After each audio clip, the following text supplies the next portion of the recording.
Mushoku Tensei. Whilst the show that I fell in love with, it most certainly has a lot of things that are disturbing about it.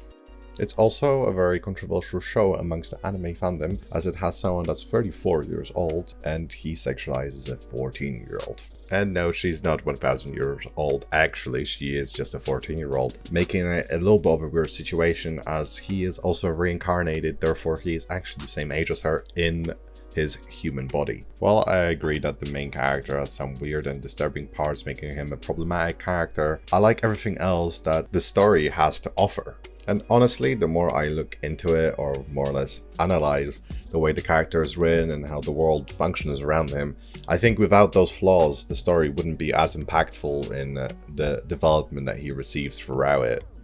The whole story is fundamentally structured around the fact that he wants to be a better person, and he realizes that he was more or less trash in his previous life, whether it was through social interactions or the way that he lived his life. And that is very much what the story tries to show, that he still has those characteristics. However, he is trying to change himself and become a better person, whilst also going through the troubles that most people would go through.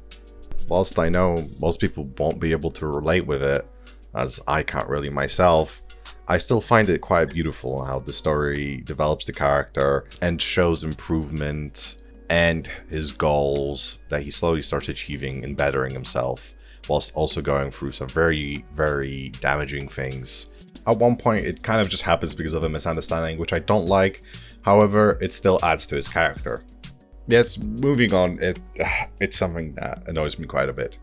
But let's talk about the great things, like the animation, the real characters, yes, even the weird ones, the great fighting, magic, and amazing soundtrack. But the greatest thing about the show was how exciting it was, which reminded me of the beginning after the end.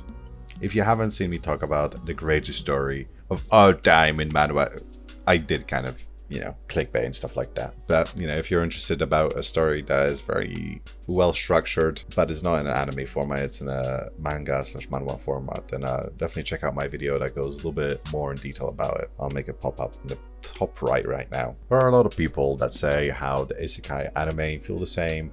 However, I found there are exceptions to that, this being one of those. When things happen, rather than having a dead reaction as if everything is expected to go this way, or the characters just kind of have a boring conclusion and reaction to most things, there's real excitement and emotions put into the characters. There's a big difference between "I now know magic" to "holy shit, did I just use a spell?" And in many ways, this is very much how I felt throughout the whole experience of watching the show. You feel like you're discovering the world with the main character, and that's one of the amazing things about it. As you also get attached to the characters, as they're pretty well written with their own flaws, which makes them more human.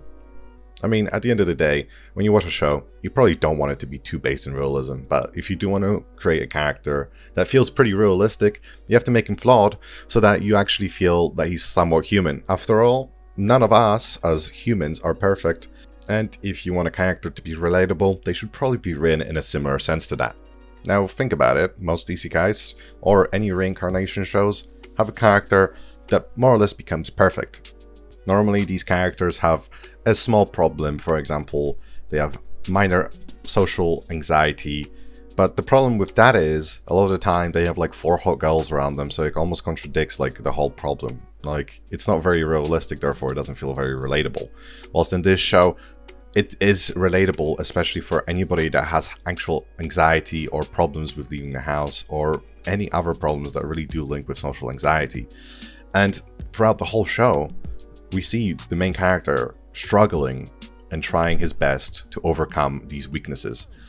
This actually is something that is very common throughout the show and is more or less very, very strongly reinforced at the start. He literally can't leave the house at one point because he has the anxiety that he had in his previous life of leaving the house, because he used to get bullied when he was a kid. One of his interactions later on is even fully based off of this.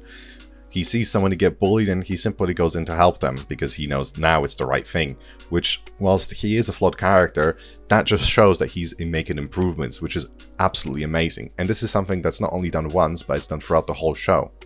It's not only him that's a great character, there's a lot of great characters, there's a lot of world building, there's a lot of great animation. Like I said earlier, this show has a lot of amazing things and they really do create a fantastic world in my opinion.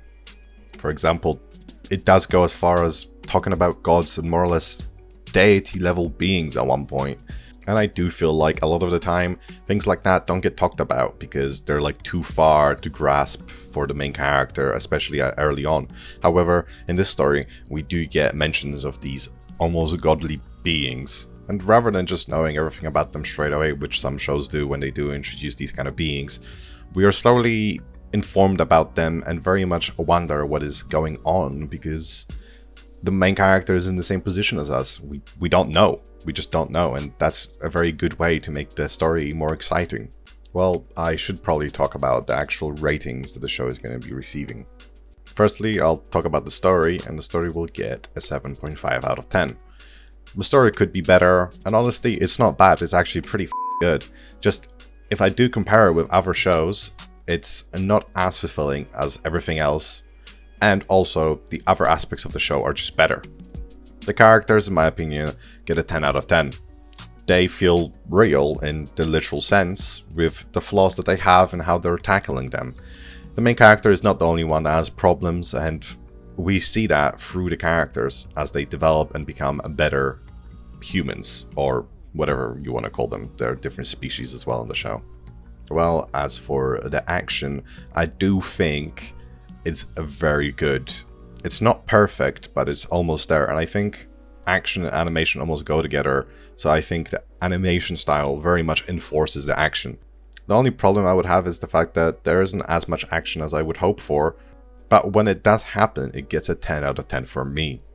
Moving on, I'll be talking about the sound. Whilst the sound effects are a little bit lacking, mainly because I'm comparing them to Fire Force, one of the greatest, it's just very good when it comes to sound. I do think the music is very good, but I don't think the sound effects are that good, so it does get an 8 out of 10 for me because it's very solid, it's very good throughout the whole show as well. Lastly, I'll be talking about the animation. One of probably the strongest parts of the show, which gets another 10 out of 10. I know most people probably wouldn't agree with how high I'm rating everything, but honestly, I loved this show and it made me read the manga. So I am more or less up to date with the story, and I do think it does get better, and I'm mainly rating the first 2 seasons of the anime here, so the story isn't as good, but it does get quite a bit better later on in my opinion. Whilst there are still some weird parts, it's something that doesn't go away. The weird stuff normally doesn't go away, there's always some weird thing to it. I did find that the weird stuff didn't really ruin the show for me. At some points, it actually made it even better. Like I said with the characters, it made them feel real. Overall, the show gets a 45.5 out of 50. Probably the highest score we have, and honestly, one of the only shows that I would compare to stuff like Overlord, as it just feels very, very well polished. If you disagree with my rating, make sure to comment why, maybe hit a dislike, hit the like. Honestly, just make your opinion viewed. I don't mind starting a conversation in the comments if you like to. Subscribe, like, comment, dislike, you know how it is. And I hope to see you next time.